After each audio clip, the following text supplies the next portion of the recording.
Welcome to the Liberation is Lit podcast, where the power of storytelling meets the force of social change. I'm your host, Taylor Simon, and in this podcast, we believe in the profound impact of stories. And I am so excited to have a conversation today with SaBrina Jeffcoat, who does a lot of cool things in the arts community here in Columbia, but a lot of cool things too with her company, Royal African Company. So, hi, SaBrina. How are you today? What how are you? Good. So, to kick us off, can you tell us a little bit about yourself and your work with the arts community, but also with Royal African Company? So my name is SaBrina. I guess I should say Dr. SaBrina Jeffcoat. I started at Royal African Go in 2016 3 after I've been working at the College of Art and Design for a couple of years and came back to Columbia. I was having, some trouble finding work and things like that, as I'm sure most of us are familiar with. And so I actually read this article about a woman who owned a fabric company, and it was like in Maine or something. It was very obscure, and I was like, that sounds cool. So I decided I wanted to open a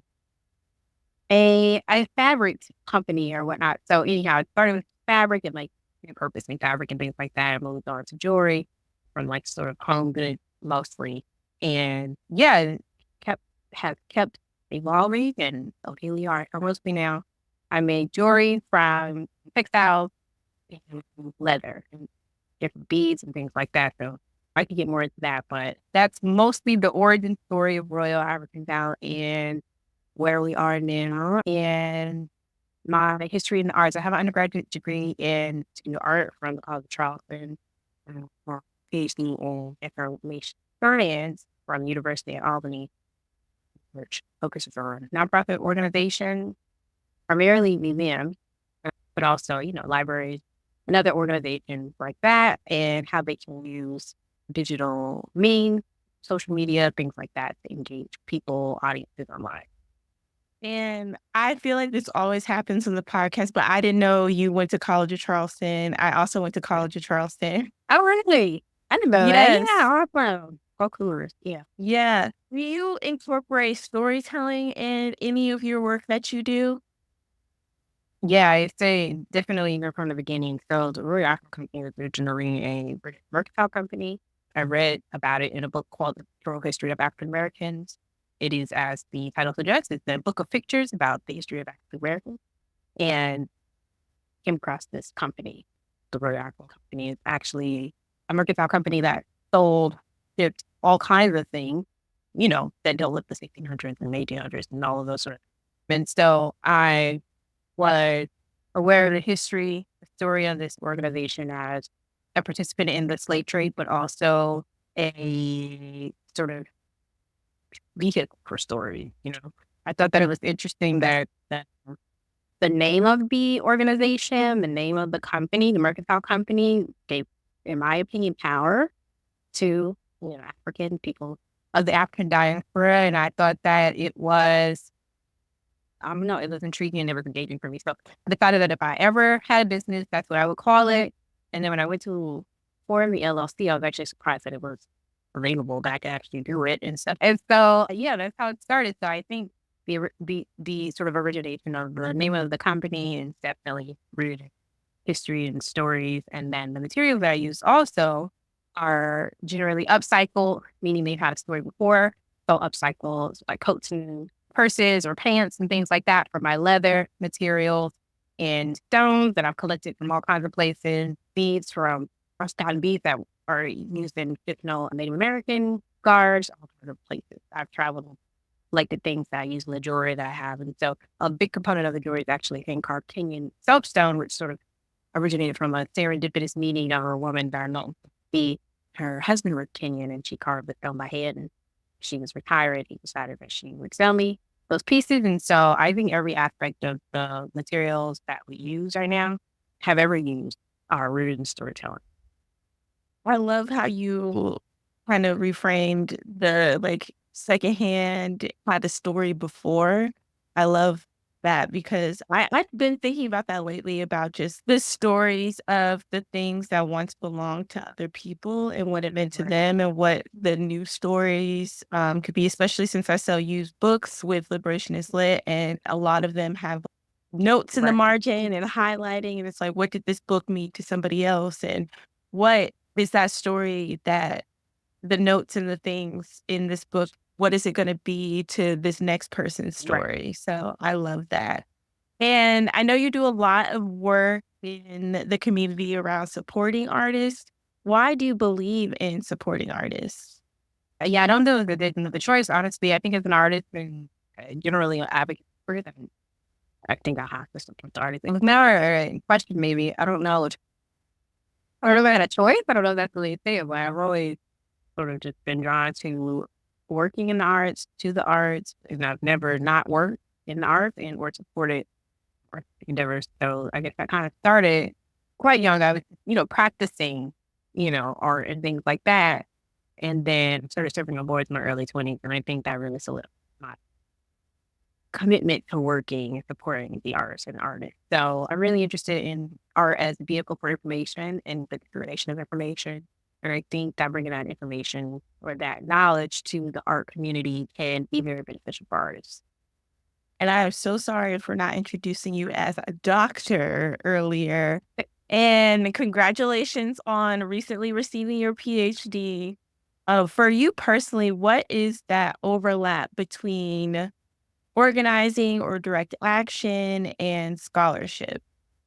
Yeah, I think that's a great question. Actually, I was sort of asked that question or recurring on the spotlight and how to get the element of picture. Right? So I think I've had a lot of time to bring those two things together. The program that I completed is actually rooted in homeland security, cybersecurity, and hazard mitigation.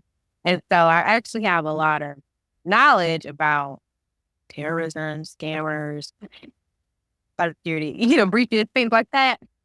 And a lot of my fellow academics were not really interested in the art space. So helping to like bring this whole story together has been a major component of work.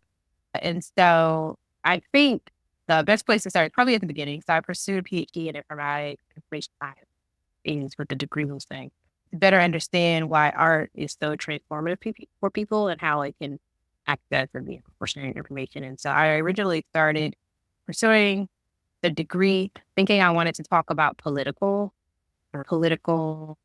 and like sort of the signs that people put up when they're running for office to better understand like what makes a sign a political, ad or a political like yard sign intriguing, what makes people vote for people, based on the images that they associate with their campaign. And that work wasn't really being done, but also there was no one who understood how to like sort of approach it.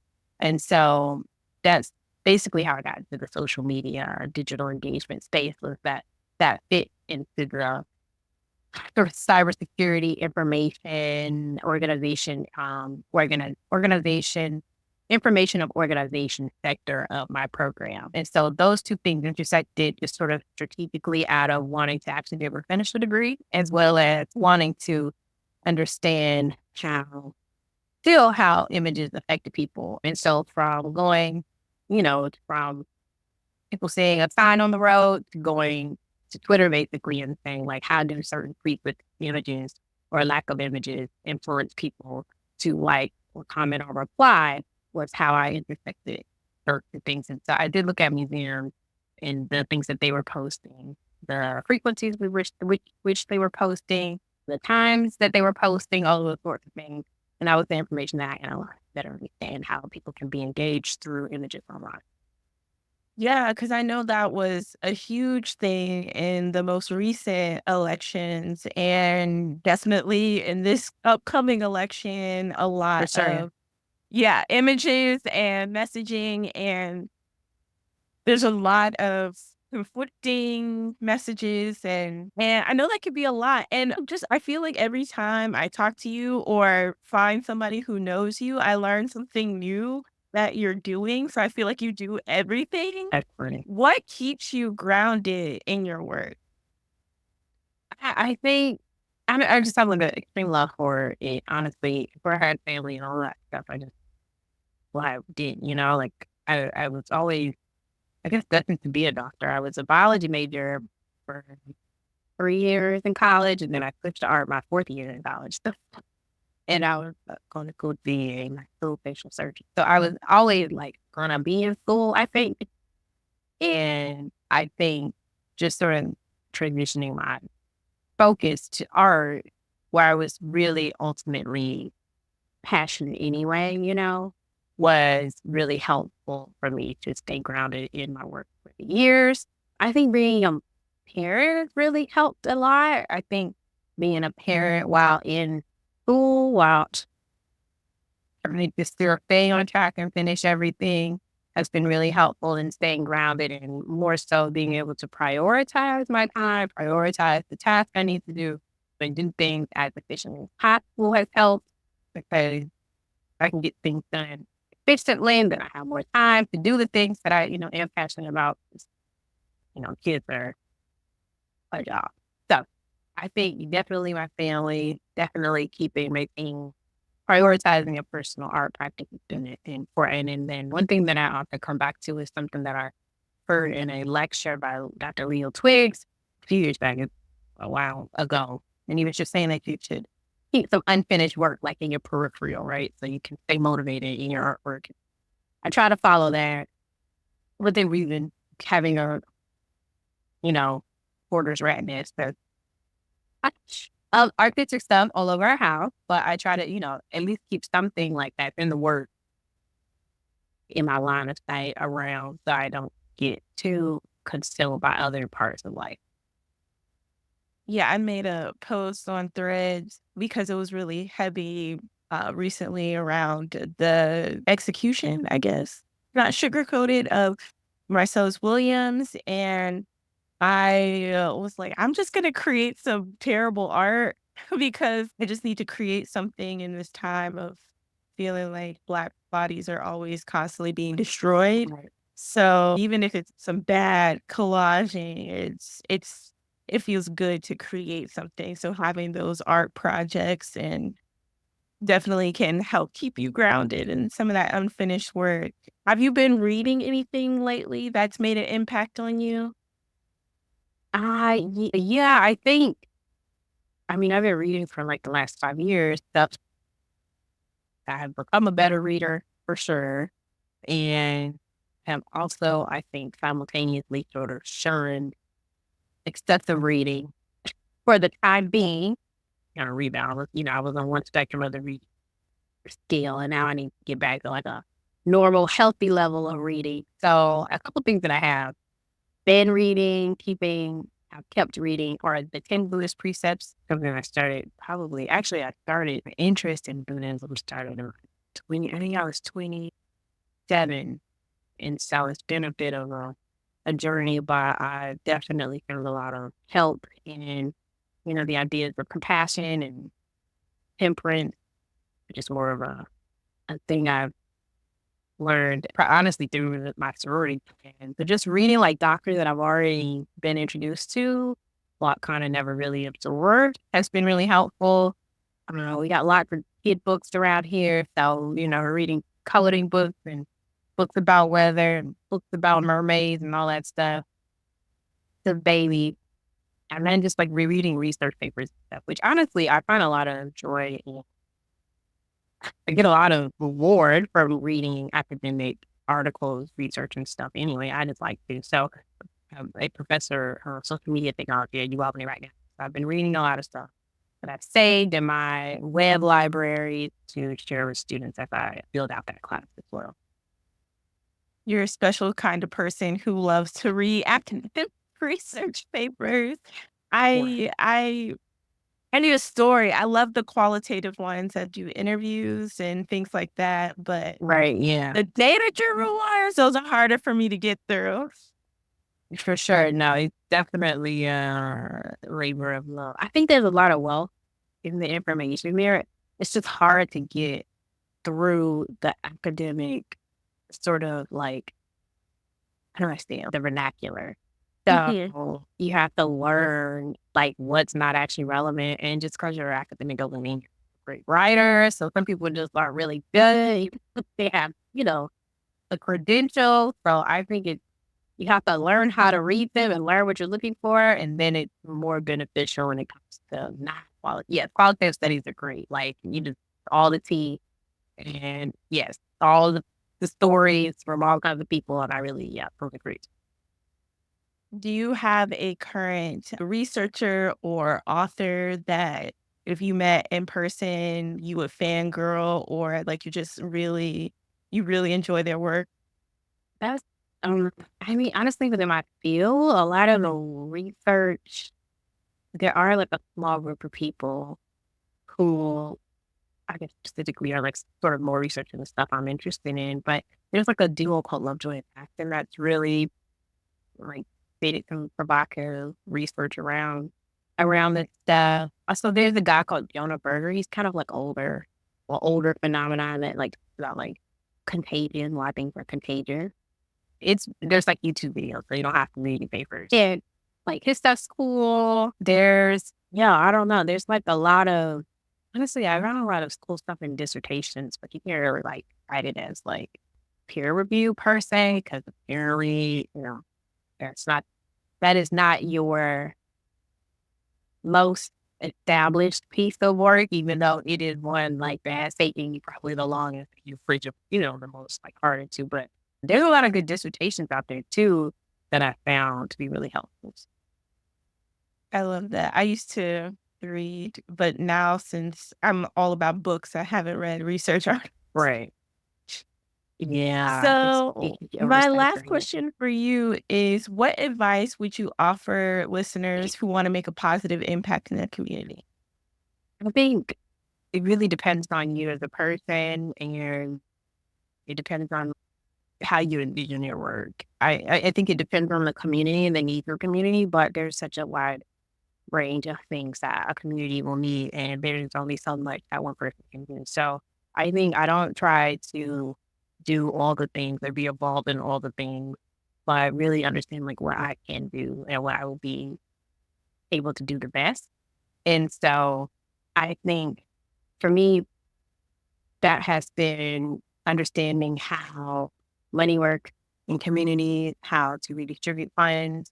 That's part of the sort of like second iteration or Royal Acting. So I started an artist micro grant fund. And so I'm really working hard to not only spread the word about that fund, which can be accessed at royalartandco.com/year, but also just help people to understand how they can use things that are existing tools as well as their own knowledge or just the community of knowledge around them to be able to be better artists, be able to be sustainable in their artistic practice, and to make a positive impact in whatever way that makes sense for them. So I guess it's a tough question because I don't think there's like a formula, but I think like, I have my own art practice and stuff like that, but I really say that my artistic medium is art organizing, is art administration, is helping people to be, better artists because I think that's what I'm best at. You know what I'm saying? So I think people just sort of maybe sometimes they get so caught up in all the things that they really excel at. So that would be my advice. Just do what you're good at within your art and then like grow that as much as you can. I love that. Thank you so much for being on the podcast. Where can people find you and your work? So you can definitely go to royalartandco.com. We have Instagram and Facebook.